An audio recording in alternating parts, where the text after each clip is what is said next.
Hello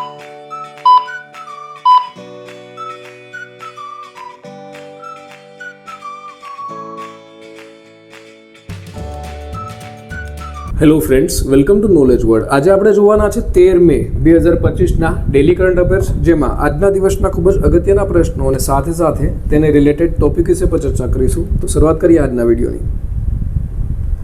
પ્રથમ પ્રશ્ન છે, તાજેતરમાં 2018 પછી નિપાહ વાયરસનો 7મો કેસ ક્યાં નોંધાયો છે? તો આ જે નિપાહ વાયરસ છે તેનો 7મો કેસ છે તે કેરળ ખાતે નોંધાયો છે. માટે ઓપ્શન નંબર ડી છે તે જવાબ આવશે. હવે તેના વિશે વાત કરીએ તો કેરળ રાજ્ય સરકાર દ્વારા જે રાજ્યનું મલપ્પુરમ જિલ્લો છે ત્યાં નિપાહ વાયરસના નવા પ્રકોપની પુષ્ટિ છે તે કરી છે. અને આ જે નિપાહ વાયરસ છે તે 42 વર્ષીય મહિલાને વાયરસનો ટેસ્ટ છે તે પોઝિટિવ આવ્યો હતો. સૌપ્રથમ આ કેસ ક્યારે નોંધાયો હતો નિપાહનો? તો વર્ષ 2018માં. અને નિપાહ છે તે એક ઝૂનોટિક રોગ છે અને રાજ્યમાં નિપાહ વાયરસનો આ 7મો પ્રકોપ છે. હવે સૌપ્રથમ આ જે વાયરસ છે વિશ્વની વાત કરીએ તો વિશ્વમાં નિપાહ વાયરસનો પહેલો કેસ છે તે ક્યારે નોંધાયો હતો? તો તેનો પહેલો કેસ છે તે વર્ષ 1999માં જે મલેશિયાનું સુંગાઈ નિપાહ ગામ છે ત્યાં નોંધાયો હતો. સુંગાઈ નિપાહ એટલા માટે થઈને આ વાયરસનું નામ છે તે નિપાહ વાયરસ છે તે પડ્યું છે. અને ડુક્કર જે પાળનારાઓ છે તેમાં નોંધાયો હતો. નિપાહ વાયરસ છે એક ઝૂનોટિક રોગ છે તે તો આપણે જોયું, અને જે પ્રાણીઓથી મનુષ્યમાં ફેલાય છે. હવે નિપાહ વાયરસ છે તેના બે પ્રકાર છે. WHO દ્વારા બે પ્રકાર ઓળખવામાં આવ્યા છે. ક્યાં? એક તો મલેશિયન અને બીજું છે બાંગ્લાદેશી. વાત કરીએ કેરળ, તો કેરળનું જે પાટનગર છે, કેપિટલ છે તે છે તિરુવનંતપુરમ. હાલના રાજ્યપાલ છે રાજેન્દ્ર આર્લેકર અને મુખ્યમંત્રી છે પિનરાઈ વિજયન. હવે કેરળના અગત્યના જે કરંટ પોઈન્ટ છે તેના વિશે વાત કરીએ તો હાલમાં જ વડાપ્રધાન નરેન્દ્ર મોદી દ્વારા કેરળના તિરુવનંતપુરમમાં એટલે તેના કેપિટલ ખાતે વિન્ઝિઝામ આંતરરાષ્ટ્રીય બંદર છે તેનું ઉદ્ઘાટન થયું છે. AASIએ કેરળમાં 110થી વધુ મેગાલિથિક રચનાઓ છે તે શોધી કાઢી છે. મુખ્યમંત્રી છે પિનરાઈ વિજયન, તેઓના દ્વારા એડવાન્સ સાયબર સિક્યુરિટી ઓપરેશન સેન્ટરનું ઉદ્ઘાટન છે તે થયું છે. કેરળની જે વીજળી બોર્ડ છે તેઓએ V2G ટેકનોલોજી માટે IIT મુંબઈ સાથે MOU પર હસ્તાક્ષર કર્યા છે. કેરળ સરકારે નયના અમૃતમ 2.0 નામની AI સંચાલિત આંખની તપાસ પહેલ શરૂ કરી છે. એક્સપાયર થયેલી દવાઓના વૈજ્ઞાનિક નિકાલમાં દેશભરમાં કેરળ રાજ્ય છે તે ટોચ ઉપર છે. કેરળના બેલુર ગામમાં સદીઓ જૂની આત્મપૂજાના વિધિના અવશેષો છે તે પણ મળ્યા છે. હવે ત્યાર પછી જોઈએ, તાજેતરમાં રાષ્ટ્રીય ટેકનોલોજી દિવસ ક્યારે ઉજવવામાં આવ્યો? તો દર વર્ષે 11 મેના રોજ રાષ્ટ્રીય ટેકનોલોજી દિવસ છે તેની ઉજવણી થાય છે. માટે ઓપ્શન નંબર સી આવશે. તેના વિશે જોઈએ તો દર વર્ષે ભારત છે તે 11 મેના રોજ રાષ્ટ્રીય ટેકનોલોજી દિવસ છે તેની ઉજવણી કરે છે. હવે 1998માં જ્યારે પોખરણ રાજસ્થાન ખાતે આવેલું છે, પોખરણમાં કરવામાં આવેલા ઐતિહાસિક પરમાણુ પરીક્ષણોની યાદમાં આ જે દિવસ છે તે ઉજવાય છે, રાષ્ટ્રીય ટેકનોલોજી દિવસ એટલે કે નેશનલ ટેકનોલોજી ડે. અને સૌપ્રથમ ઉજવણી ક્યારે થઈ હતી? તો સૌપ્રથમ ઉજવણી છે તે 11 મે 1999ના રોજ થઈ હતી. અને આ ઉજવણીનો મુખ્ય ઉદ્દેશ્ય કયો છે? તો કે વૈજ્ઞાનિકો, સંશોધકો, ઇજનેરો અને અન્ય લોકોને સલામ કરવાનો છે જેમણે ટેકનોલોજીના ક્ષેત્રમાં પ્રગતિ કરવામાં મદદ કરી છે. ત્યાર પછી જોઈએ તો તાજેતરમાં કયો દેશ રોકાણકારો, લાંબા ગાળાના પ્રવાસીઓ અને વિદેશી વ્યાવસાયિકોને આકર્ષવા માટે 10 વર્ષનો ગોલ્ડન વિઝા કાર્યક્રમ શરૂ કરવા જઈ રહ્યો છે? તો આ જે 10 વર્ષનો ગોલ્ડન વિઝા કાર્યક્રમ છે તે વિયેતનામ દ્વારા શરૂ થયો છે. માટે ઓપ્શન નંબર ડી.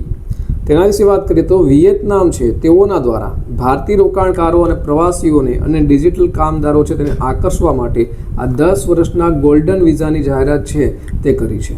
હવે વિયેતનામ છે તે દક્ષિણ પૂર્વ એશિયામાં સ્થિત છે. તેની રાજધાની હનોઈ છે. સૌથી મોટું શહેર છે તે હો ચી મિન સિટી છે અને અગાઉ સાયગોન હતું. તેનું ચલણ છે વિયેતનામીઝ ડોંગ. ત્યાર પછી જોઈએ, તાજેતરમાં try service potential warfare exercise કોર્સની બીજી આવૃત્તિ ક્યાં પૂર્ણ થઈ છે? તો આની જે બીજી આવૃત્તિ છે તે નવી દિલ્હી ખાતે પૂર્ણ થઈ છે. માટે option number B is the right answer. તેના વિશે જોઈએ તો ટ્રાય સર્વિસીસ ફ્યુચર વોરફેર કોર્સની જે બીજી આવૃત્તિ છે તે નવી દિલ્હીના માણેકશા સેન્ટર ખાતે પૂર્ણ થઈ છે. અને ટ્રાય સર્વિસીસ આ છે તેની શરૂઆત છે તે સપ્ટેમ્બર 2024માં તેની પ્રથમ આવૃત્તિ સાથે કરી હતી.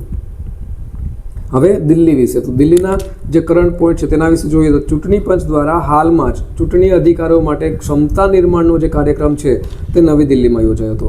અમિત શાહ દ્વારા, જે ગૃહમંત્રી છે તેઓના દ્વારા નવી દિલ્હીમાં બોડોફા ઉપેન્દ્રનાથ બ્રહ્માની 35મી પુણ્યતિથિ નિમિત્તે તેની 9 ફૂટ ઊંચી પ્રતિમાનું અનાવરણ થયું છે.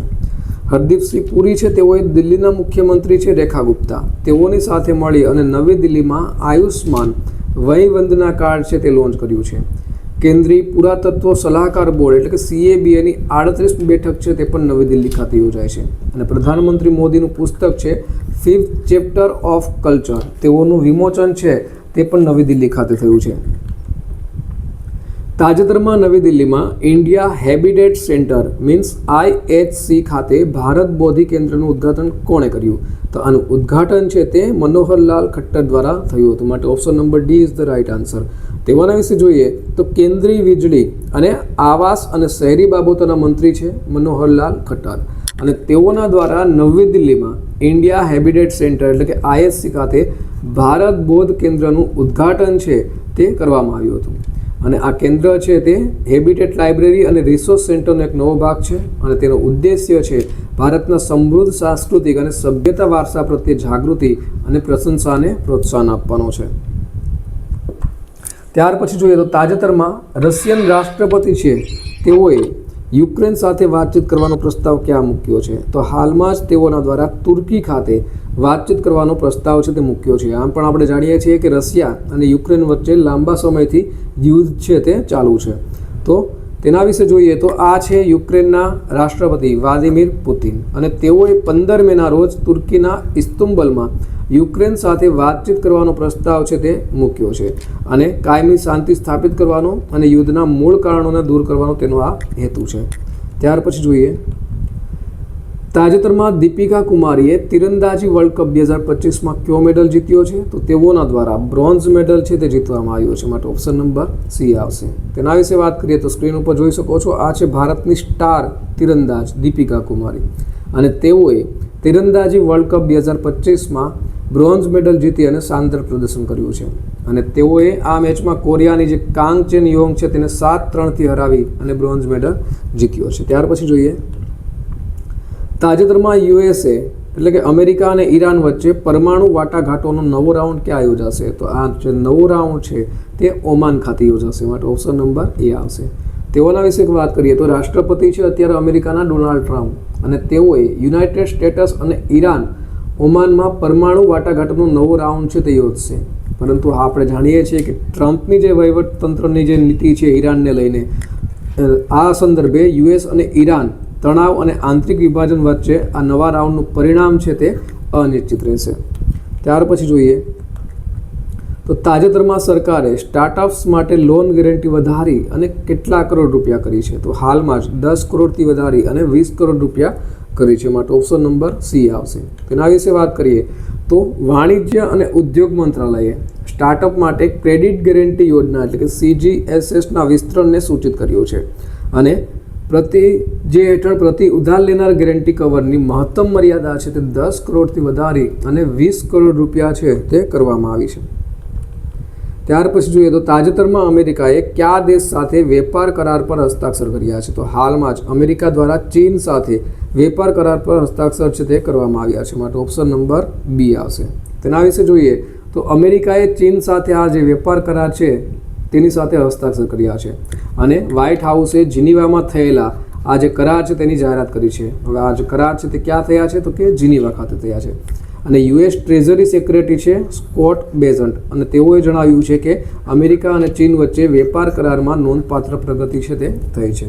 હવે વાત કરીએ આપણે ચીનની, તો તેના કરંટ પોઈન્ટ વિશે જોઈએ તો ચીન છે તે વર્ષ 2025માં સૌથી વધુ સક્રિય લશ્કરી દળ ધરાવતો દેશ છે તે બન્યો છે. હવે ચીને દુર્લભ પૃથ્વી તત્વો અને ચુંબકના નિકાસ પર પ્રતિબંધ છે તે હમણાં મૂક્યો છે. હવે ચીને તેના જે લશ્કરી ખર્ચ છે તેમાં 7.2% વધારો છે તે આ વર્ષે એટલે 2025માં કર્યો છે. ચીન છે તેના ફુજિયાન પ્રાંતમાં સૌથી જૂનું જુરાસિક પક્ષી અવશેષ છે તે પણ મળી આવ્યું છે, અને જે ગ્રેગામ ગ્રીન બિલ્ડિંગ કાઉન્સિલનો જે વાર્ષિક રેન્કિંગ છે તેમાં પણ ચીન છે તે ટોચ ઉપર છે.